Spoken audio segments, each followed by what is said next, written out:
Hello and welcome to Inside and Out with Patricia Stark. I am Patricia Stark. Lynn is on vacation today.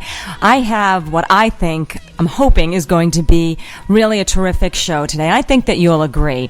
Our topic today is confidence in the moment. How to be fully present, able to focus on just what's happening right in that moment that's in front of you.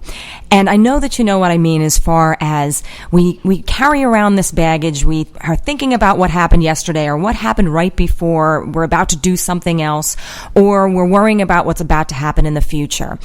Dale Carnegie had this great book that I read years ago called How to Stop Worrying and Start Living. And he talked about this idea of living in day-tight compartments where it's almost like being underwater in a submarine that's, maybe going down, or a boat that's going down. If you can lock off each side of what's coming in from one side, the back, and what's coming in from the front, you could survive just in that one tight compartment, correct? So it's kind of like if you don't worry about what's happening, what happened yesterday or what's about to happen in the future, you can deal with what's just going on in just the day that you're living in right now. And I think that we can boil this down to hour compartments and even minute compartments where we don't let ourselves get overwhelmed with everything that's before, during, and after, just dealing with what's happening in the moment right now, being fully present in the moment, taking one thing at a time, and being fully aware and less self-conscious about everything else. My guest today is an executive coach. She's a movement instructor and performer on Broadway. Her name is Eileen Bergelson, and she's the founder of Life Moves Health, a New York City-based company specializing in helping people to feel comfortable, confident, and commanding in their own skin. Now, her trainings target communication skill building, physicality, and body awareness development through movement, and she also has a program called Empower Speak, which are trainings that build skills through games. So I'd like to welcome to the program right now Eileen Bergelson. Good morning, Eileen. Hi, Patricia. Good morning. So, Eileen, we are going to be taking phone calls today. Our number is 845-362-0013. And we're going to be asking folks to call in if they have any questions for you about how they can be more present, more confident in the moment, whether they're public speaking, going on a job interview, performing, or just dealing with daily things that are happening in their lives and dealing with communication skills. So how is your approach to helping folks communicate and find their comfort level unique, Eileen? Well, it's very personal, and that makes it unique right from the get-go, because each person has a chance to go on their own journey.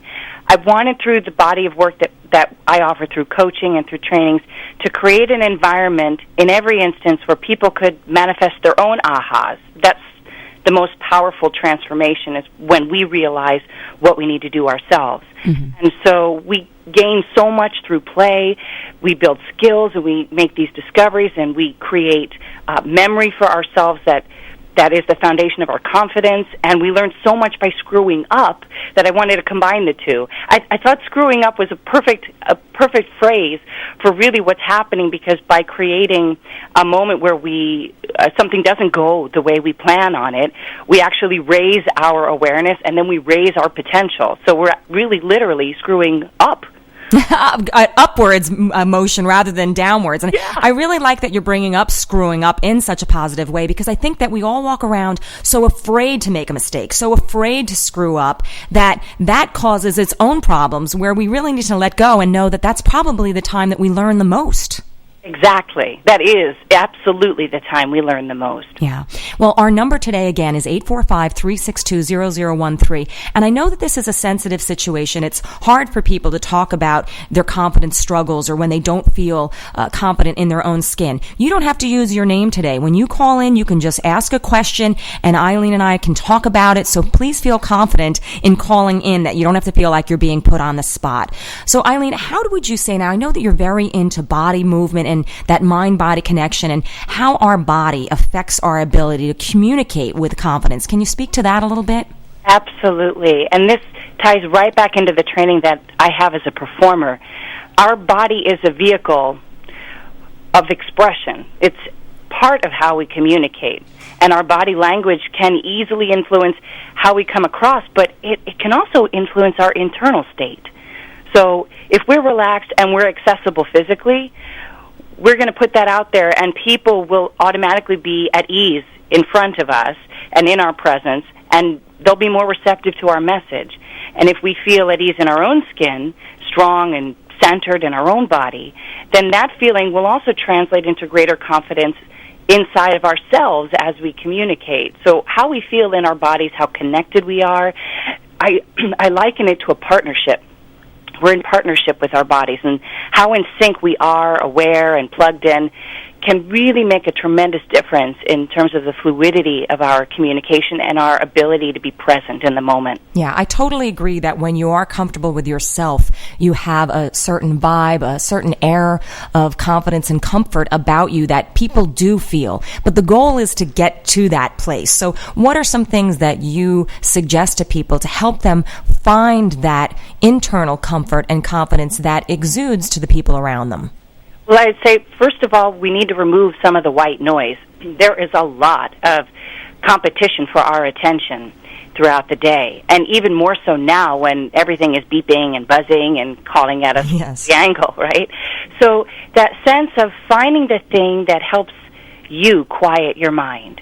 For some people, it's yoga. For some people, it's literally locking themselves in the bathroom and turning the lights off for a moment, and running the cold water and putting their hands under it, or yes. or just being in the dark, or their car with it parked somewhere, or taking a single object like a leaf or a pencil and just looking at it until everything else fuzzes over. It's just allowing your focus to be singular and your mind to get quiet and to then empty or blank.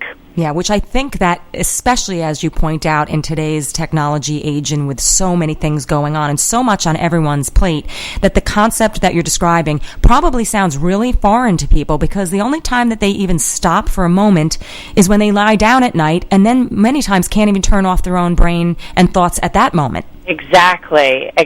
And then their rest is disrupted, and so we don't get that recovery that we need, so we don't start fresh in the morning, and it begets this cycle. Mm-hmm. So there are a lot of tools. I threw out a few just now in terms of getting the clock to stop for a moment, for you to press that pause button. In acting, we call it taking a beat. You yes. take a moment to take a beat, let everything be still, so that you have a chance for something else, some information from the world or from your inner world to come to your consciousness. Yeah. Breathing is a huge, huge tool. We do a lot of breath work. Breathing is a real portal for getting information from within and being tuned into what's going on around you. So give us an example of a breath work that someone at home listening could do. Okay, so right now where you are, there's a tool that we teach all the time called grounding. I share this with all my coachees and the folks that we do work with in trainings. And if you're somewhere now where you can actually focus, sitting in your chair or even standing up, if you're online at the Starbucks, just take a moment to feel the floor underneath your feet. Just be aware of the bottoms of your feet, and then be aware of your feet connected to the ground, and be aware of the stillness of the ground. And if you just take a moment to let that sink in, send your breath, your exhale, through your body down your feet into the ground. And if you slow your breath and let it get easy, you don't need to stress about it at all. Just let it get slow and a little full. Just easy breath. Exhaling and sending that energy through your body, down through your feet into the ground. When you inhale, the energy from the ground, the support, that stillness and steadiness you felt, comes back up into you in the form of support and strength.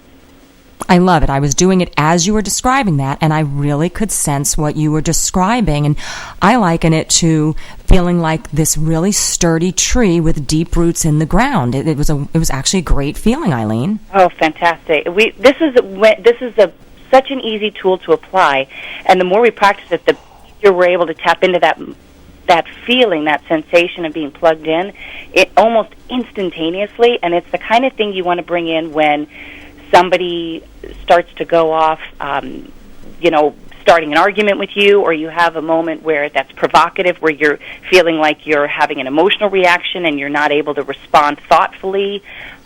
You get an email you don't know what to do with, when life throws you a curveball. You just take a moment to feel the ground and connect your breath to the ground. Yeah, because it's so easy for your emotions and your thoughts to bing, bing, ricochet in every direction when you get into a situation like you just described, which was leading me to the next question that's coming up here that I wanted to ask you, which was being truly present, fully present in the moment, in just that moment, so that all of that whirlwind of other things around you can not interrupt, so that you can get a grip and really decide how you want to respond to any given situation. Yeah, the first thing is to remove some of that white noise, right? So yes. we create the space. It's sort of like you have a house completely full of furniture, and then you say, "Oh, I just bought a new dining room set." You have nowhere to put it. Yes. Yes. So we just want to clear out some of that psychic furniture so you have some space to be present.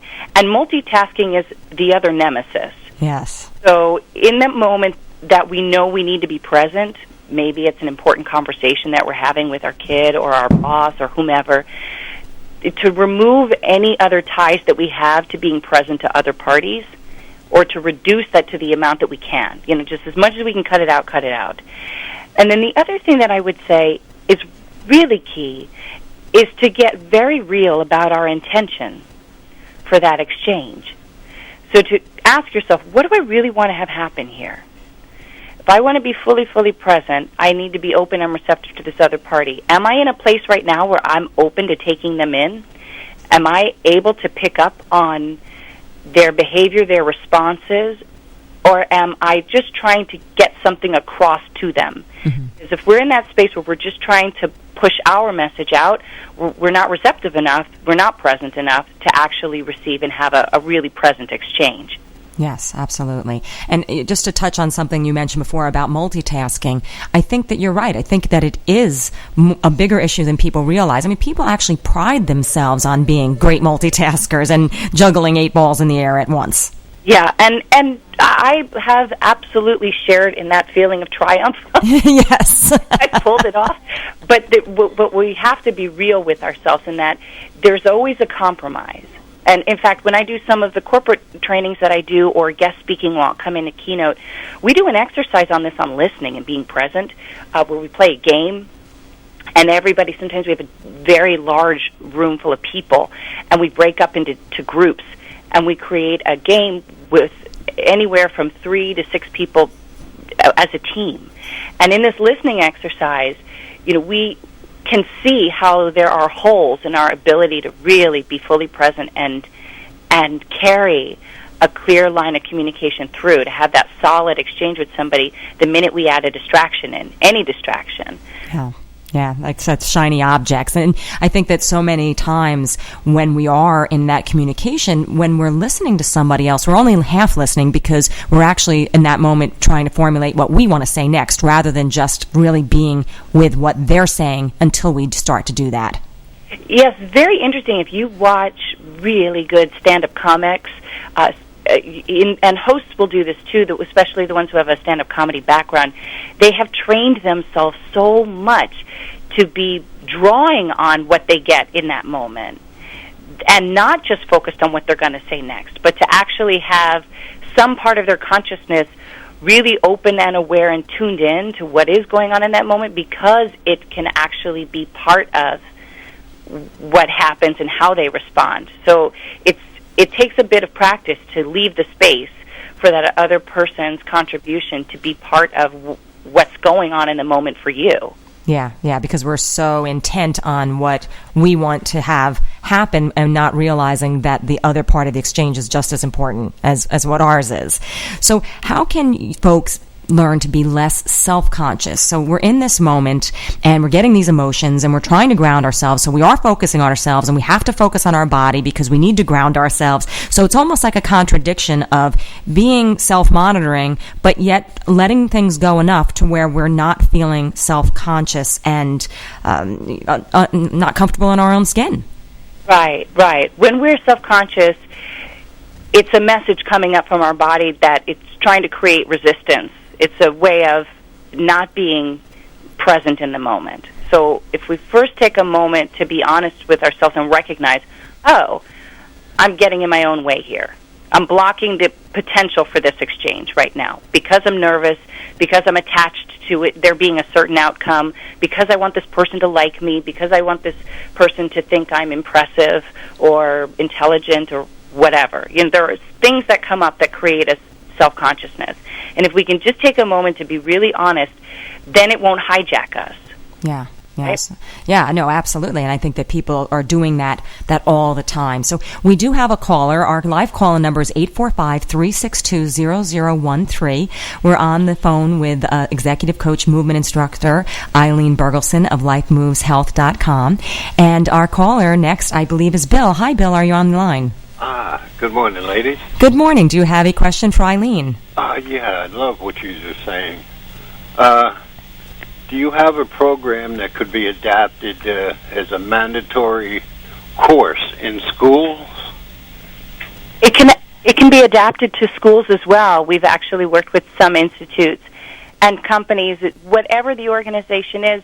Before we ever come in with a training, there's a conversation that I'll have with the person who's inquiring and to say, you know, who are your people and what are you looking to accomplish? And then we go from there.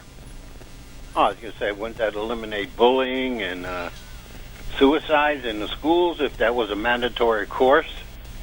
Well, it's interesting. You know, in a way, you're asking a few questions. Would it affect bullying and that kind of aggressive behavior?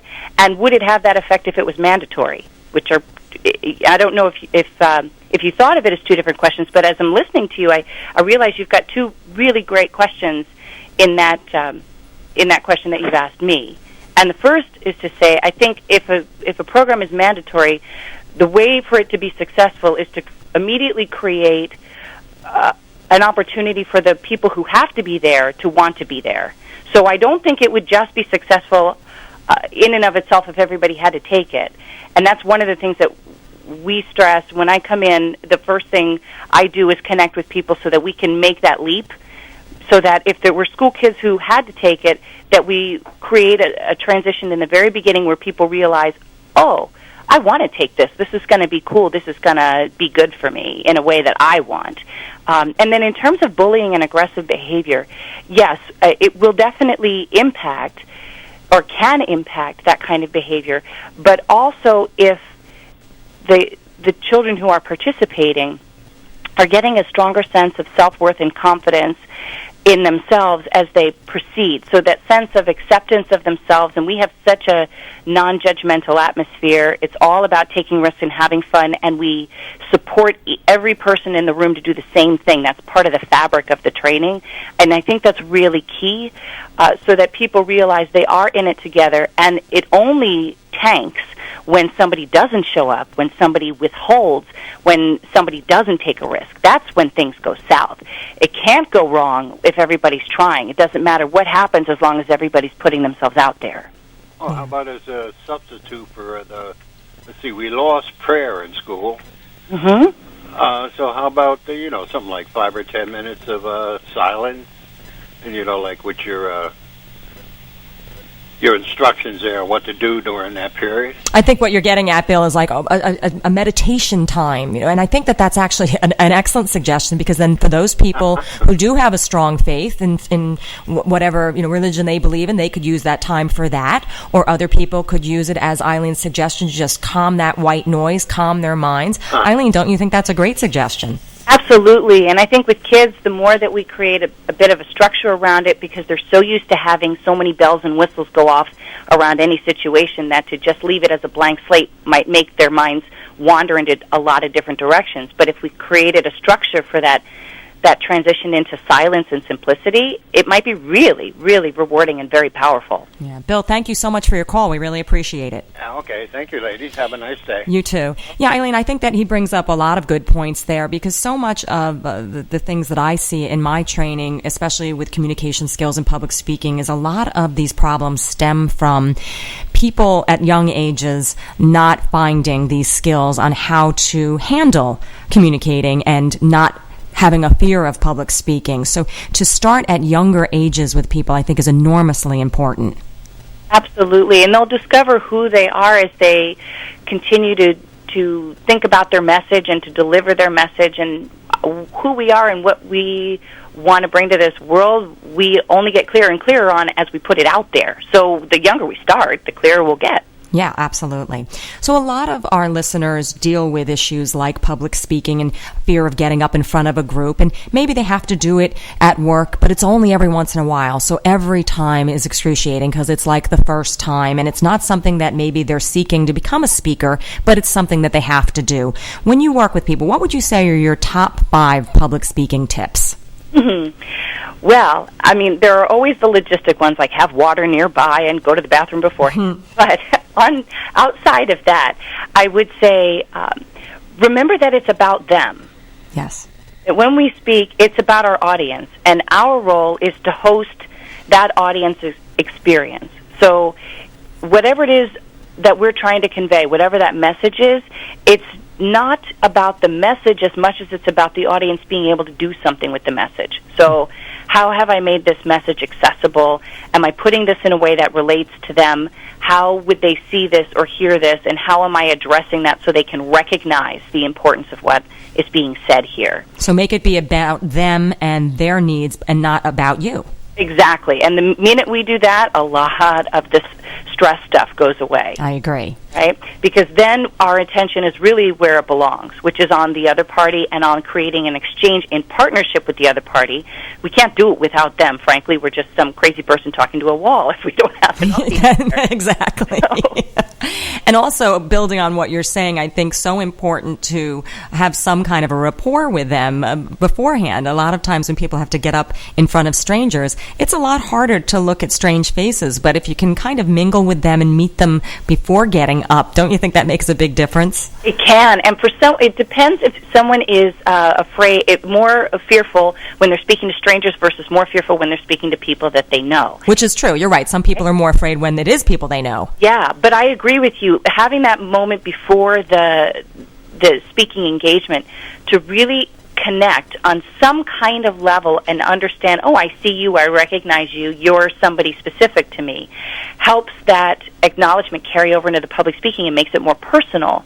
So, when we make it about them, we take the onus off of making it about us and being literally self-centered. Do they like me? Am I smart? Am I coming across smoothly? Are they laughing at me? Do they think I'm funny? We take all of that out of the equation and make it about them. How am I serving them? And for some folks, this can be a tough transition because some of us see ourselves as, gee, I'm not that kind of person. I'm not the extrovert. And I would say, hang on. Have you ever hosted dinner at your house? Right. Or some people have even hosted parties. I said, even if it's just dinner, that's fine. Yeah. When people come to your house, what do? You give them directions first. Here's how you get here. And then when they come in, do you just leave the door open, put the food on the table, and hope that they come? No, you open the door, welcome. Here's where you can put your coat. Well, why don't you meet so-and-so? This person lives down the block from you. You create connection. You give them a sense of their space and what they can expect and what's going to happen, and you orient them. And when we speak, we're doing the exact same thing, only instead of taking them into our home and serving them dinner, our home and that dinner is our topic.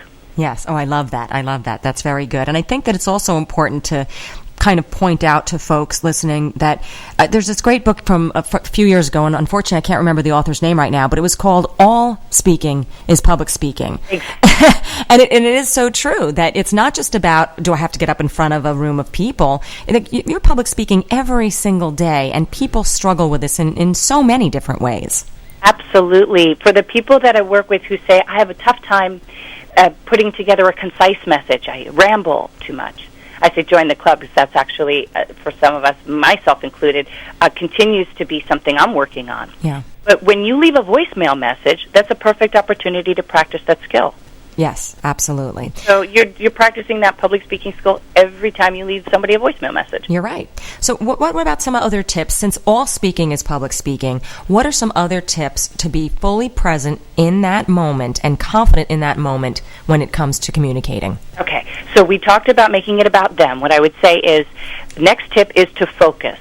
Take the time to get clear on not just what you're saying, but why you're saying it and how it matters for those people.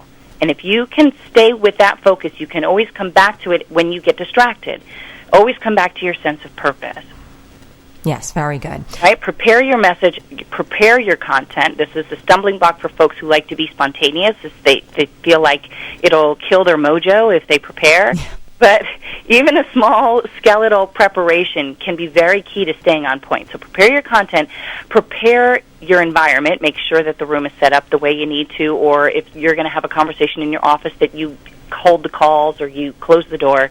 And then prepare yourself, which is some of the stuff we spoke about today: grounding, breathing, checking in with yourself, checking in with your intention, and really taking that time to pause and be present so that you're open to the other person. Yeah. So we said, just to recap so far, we said to make it about them. We said focus, take the time to get clear on that why and how it matters, and then prepare yourself. Then when you're in that moment, your goal is to connect, stay connected to yourself. If you notice that you're getting distracted or you're starting to get in your head and mind spinning, take that moment to breathe and press the reset button. Take a moment to connect with your message and make sure your audience is connecting to your message, and stay connected like an umbilical cord to your audience by talking to them like they're real people, because our audiences are real people. Yep, they are real people. That's a very good point. And I think that it's just really that whole idea of grounding yourself and letting the dust settle and trying to not let yourself get frazzled by external influences, but also by knowing that internally you have to do that work to take charge of your emotions and of your thoughts and what you're focusing on. Exactly. And if you don't know what it is you're trying to have, what you want to have with this other party, the kind of exchange you want to create, like, we want to come to a solution about how this carpooling didn't work, or we want to understand clearly why this department is not interfacing well enough so customers are getting dropped in between when they're transferred from one department to another and no one knows what's happening. Identify what it is you want to have come to light and what you want to co-create in terms of doing with the other party. Mm-hmm. Once you know that, then you know the direction you're pointing the car. Right. And when you know the direction and the destination you're pointing the car, it makes it very easy to come back onto point if you get distracted or off on a tangent. You can always pull it home. Yeah, I think all of these directions that we're talking about here basically come down to don't wing it. The people that you think are winging it are not winging it. People have a plan. People are, deciding ahead of time. My father always said, make up your mind about a situation before you get into the situation, and that always served me well. But we only have a couple of minutes left, Eileen, and I wanted to know, could you give us 2 tips on overcoming a tough day? It's just a day when you absolutely don't feel comfortable in your own skin. Maybe something big threw you. Maybe you've been working on this, and usually you're a pretty okay communicator, but you just got this day that is a bear. What can we do about that? Okay. 2 things. When we're facing a challenge, I always say that there are 2 things that we can potentially change. We can either change both or one or the other, depending on what options you've got in front of you. And that is change your point of view or change your circumstances. Mm-hmm. So when we're facing a tough day in front of us, maybe we have a loved one in the hospital, or we know we are having to let somebody go at work that we don't want to let go. Can we change the circumstances around that in some way? Can we create a scenario where it's an easier environment, or we prepare ourselves? Can we change our point of view around that situation? Meaning, instead of I'm about to do something that's going to take this whole person's world asunder, well, what if I approach this in a different way so that how can I offer support to this person through the process? If they're a really great employee and this downsizing is something that is unfortunate and we wouldn't want to lose them otherwise, how can how can we offer some kind of support, even if it's I'll make some calls for you, etc. So changing our circumstances whenever we can, which for public speaking it means take the moment in the morning to kind of get yourself centered, give yourself a glass of water and a moment to breathe rather than a cup of espresso and not a second to think about That's really going to add to the nerves, yes. Exactly. So I love that. So really you can either change the circumstances or change your outlook on those circumstances. And we are just about out of time. So I just want to say that for those listeners right now, if you would like to learn more about Eileen Bergelson, her website is lifemoveshealth.com. That's lifemoveshealth.com. And we're also, Eileen and I are going to be joining forces to bring you a really special seminar coming up in November. Right now we're targeting November 9th, and we'll be talking about it more each week on the show, and it will be on her website and my website, patriciastark.com. If you'd like to go through some of our trainings and joint forces on that day, we will be doing more, and we may have a webinar coming up in October that will also be soon to be announced, where you can get a little taste of that and see if you'd like to come work with us in person. So, Eileen, I will leave that to be announced, and we will keep folks abreast of that on our end, and hopefully you will on your end as well. And we can't thank you enough. Some really good tips and advice today. Oh, my pleasure, Patricia. Thanks for the opportunity. I love listening to your show. Oh, thank you so much. And again, we'll look forward to letting folks know about how they can learn more about all the stuff that we've been talking about in the near future. So have a great day. We appreciate your time. Oh, my pleasure. You too, Patricia. All right, take care now. And that wraps it up for Inside and Out with Patricia Stark. Make it a great day.